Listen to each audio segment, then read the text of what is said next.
Diz que pensa tanto em mim, que tá querendo me ver. Diz que tá me lembrando bastante, acredito em você. Tô sabendo de tudo, tô lendo seus recados, minhas fotos que você curtiu, tô seguindo você. E aí, o que é que a gente vai fazer? Diz aí, se você quer e eu também tô querendo você. Tantos sorrisos por aí, você querendo o meu. Tantos olhares me olhando e eu querendo o seu. Eu não duvido não, que não foi por acaso. Se o amor bateu na nossa porta, que sorte a nossa. Tantos sorrisos por aí, você querendo o meu. Tantos olhares me olhando e eu querendo o seu. Eu não duvido não, que não foi por acaso. Se o amor bateu na nossa porta, que sorte a nossa. Ai, ai, ai, ai, ai, que sorte a nossa. Ai, ai, ai, ai, que sorte a nossa. Rafael Rangel com a gente aqui hoje. O assunto é justiça com as próprias mãos. Discutimos aqui no último bloco um caso recente de um rapaz que foi tatuado com, eu não me lembro a frase, era ladrão e vacilão. Sou ladrão e vacilão, né? E aí a Lucilene levantou uma questão muito interessante, questionando se isso não é uma resposta da sociedade a uma insatisfação com uma certa falta de punição ou falta de continuação da punição, de repente. Eu queria saber de você, Felipe, o que você pensa a respeito disso? Olha, sendo bem técnico, inicialmente a justiça pelas próprias mãos é crime tipificado no nosso Código Penal. Está lá no artigo 345 do Código Penal, é crime. Nós não podemos ser justiceiros. A sociedade, de certa forma, também é vítima de um Estado. Sim, nós vivemos no Estado democrático de direito, mas nós somos vítimas de um sistema realmente demorado, muito burocrático, que existe, falho, mas, de certa forma, por mais que muito demorado, é o sistema no qual nós pertencemos. Diferente da justiça pelas próprias mãos, que é até praticamente instantânea, no qual a pessoa já busca uma resposta imediata, mas essa mesma resposta imediata não dá tempo também suficiente para uma defesa, para uma manifestação. Tecnicamente falando, o jurista não vê isso como uma justiça, e sim como uma vingança.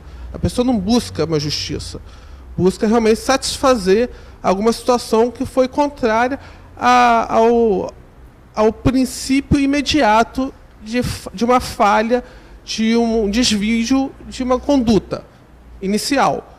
Contudo, imagine hipoteticamente uma situação. Uma pessoa comete homicídio. Está tipificado lá no Código Penal. Homicídio é crime, a pessoa vai ser punida de 6 a 20 anos. Mas calma aí, então a pessoa cometeu homicídio, então todo homicídio então, é crime? Não. Para isso que a gente chama a questão de autotutela, nós temos na própria lei também algumas situações que é permitido. Por exemplo, não entrando em tantos detalhes, mas legítima defesa é permitido. O estado de necessidade é um outro caso. O exercício da sua própria função também, no caso de um policial que está numa situação de uma guerra civil, que a gente disfarça, sem falar que é guerra civil, num momento de confronto entre traficantes. Então, existem momentos realmente que as situações que realmente podem ser consideradas crimes, só que se estiver em estado de necessidade, legítima defesa, não vai ser penalizado. Diferente da justiça pelas próprias mãos, que é após esse evento. Após esse evento, por mais que a justiça seja falha Nós temos que obedecer ao Estado Democrático de Direito.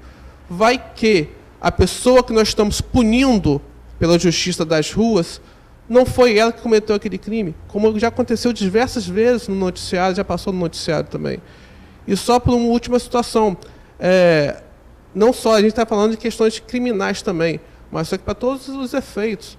Se tem uma pessoa me devendo algum valor, alguma espécie financeira, eu não posso adentrar na casa dele e pegar à força o carro dele.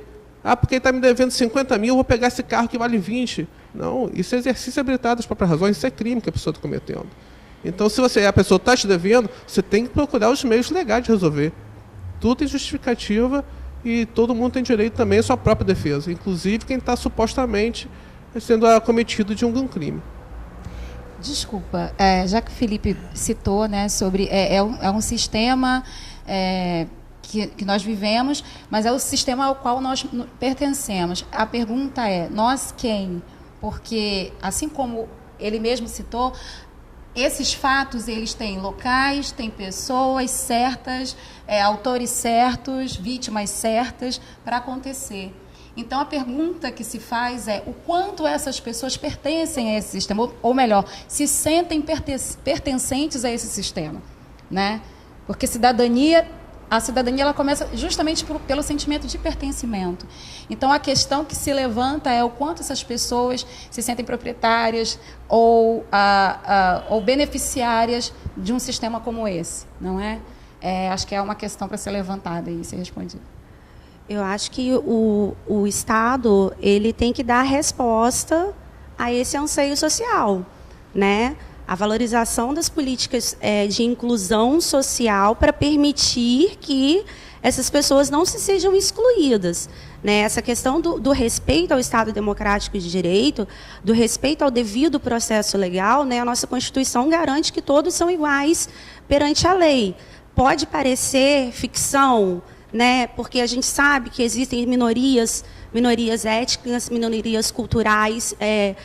Nós, mulheres, somos minorias, nós somos tratadas de forma diferente por esse mesmo Estado, mas existem hoje criações de legislações específicas justamente voltadas para minimizar, para corrigir essa distorção que veio ocorrendo ao longo dos séculos, até por conta da nossa origem histórica, de sermos colônias, de termos vindo de mistura de várias etnias, da nossa etnia predominante no nosso território, os índios, terem sido quase que exterminados, de termos trazidos como escravos os negros que eram donos daquele território, foram trazidos para cá à força. Então, hoje você vê que nascem microsistemas legais, como a gente chama. O Estatuto da Criança e do Adolescente é um exemplo. O Estatuto do Idoso é um outro exemplo. A Lei Maria da Penha é um outro exemplo, que procuram justamente trazer, né, fazer com que essas minorias, que são as maiores vítimas das violências e dessas barbáries, eu considero uma barbárie, de forma virtual, então, porque depois que cai na rede, nunca mais sai. Né? Você vê casos de ações que entram contra as grandes operadoras, né, navegadores, provedores de internet, mundo afora, mas sempre que jogarem o seu nome ou aquele fato lá, vai aparecer uma notícia. Nunca mais a sua imagem fica ali vinculada para sempre. É diferente de antigamente, quando se linchava na rua, aquilo depois de um tempo virava uma história que ia sendo contada para os outros. Agora, no mundo virtual, não. É uma marca que vai estar sempre na blogosfera, né, na esfera virtual. Então, é uma barbárie. Por isso, o respeito do devido processo legal é importante. Para que você se condene aquele que teve o direito de ter sua defesa garantida, né, e não seja promovido esse linchamento virtual, em que a pessoa é condenada, às vezes tem a vida estraçalhada, ela pode provar na justiça que ela não era culpada por aquele suposto crime, mas ela já foi condenada no tribunal das redes sociais. Em grandes proporções, né? Porque a gente perde a noção de para onde essas informações vão. Para onde essas informações, exatamente. Eu gostaria, assim, de expressar a minha parte, que é a parte religiosa, né? a gente olha esse sistema caótico e a igreja tem entrado em todas as áreas e classes sociais exatamente tentando corrigir ou ajudar nesses processos. Vocês todos falaram num momento como que se estivesse corrigindo uma parte que a gente percebe que está caótica, né? A igreja está entrando na base, a gente está entendendo que a gente precisa começar a construir algumas coisas novamente. Então, por exemplo, a igreja ela é respeitada pelo traficante, a igreja é respeitada pelo juiz, a igreja é respeitada pelo advogado, a igreja é respeitada pelo médico, né? Então a gente está entrando, inclusive, na área social, né? Na área psicológica, a gente tenta ajudar de todas as formas, trazendo um parâmetro que é o que foi perdido, princípios e valores, né? Os princípios e valores, por exemplo, da sociedade a gente está vendo como está. E aí a gente entra com os princípios e valores cristãos, né? Que não é outra coisa senão eu me importar com o outro, né? Porque os 10 mandamentos que foram deixados por Deus em Moisés, que trouxe para o povo no momento que eles estavam exatamente parecido com o nosso momento caótico, né?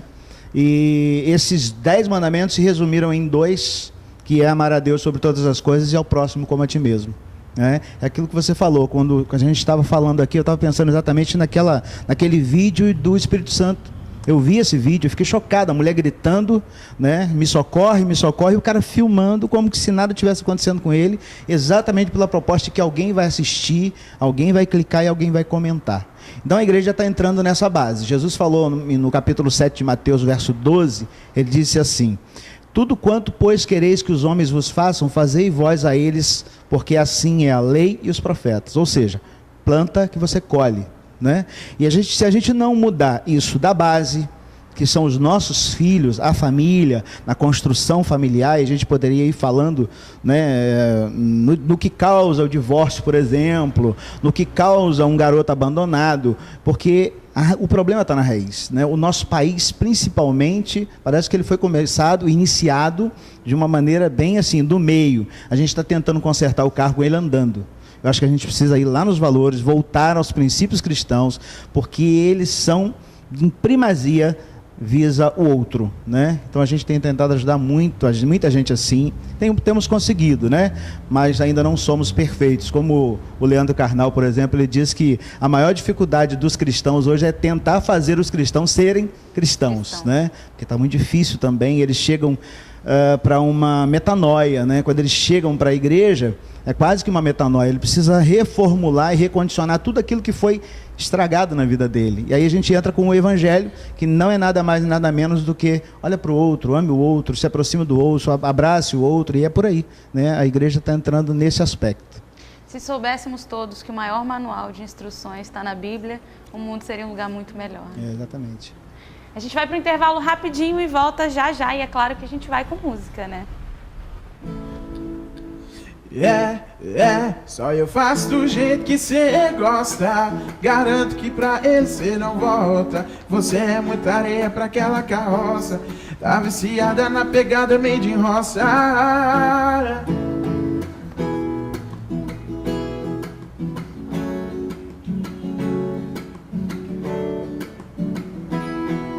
Sei que você está mal acompanhada. Esse caboclo aí só fala e não faz nada. Ele te troca por amigos, te deixa dormir emburrada. Sei, caiu a ficha, você fez escolha errada. Longe de mim, não quero te induzir a nada. Mas comigo todo dia vai ser cama amarrotada. Ele é Zé Mané e não entende nada de mulher. Só eu faço do jeito que cê gosta. Garanto que pra ele cê não volta. Você é muita areia pra aquela carroça. Tá viciada na pegada made in roça. Só eu faço do jeito que cê gosta. Garanto que pra ele cê não volta. Você é muita areia pra aquela carroça. Já viciou na minha pegada made in roça.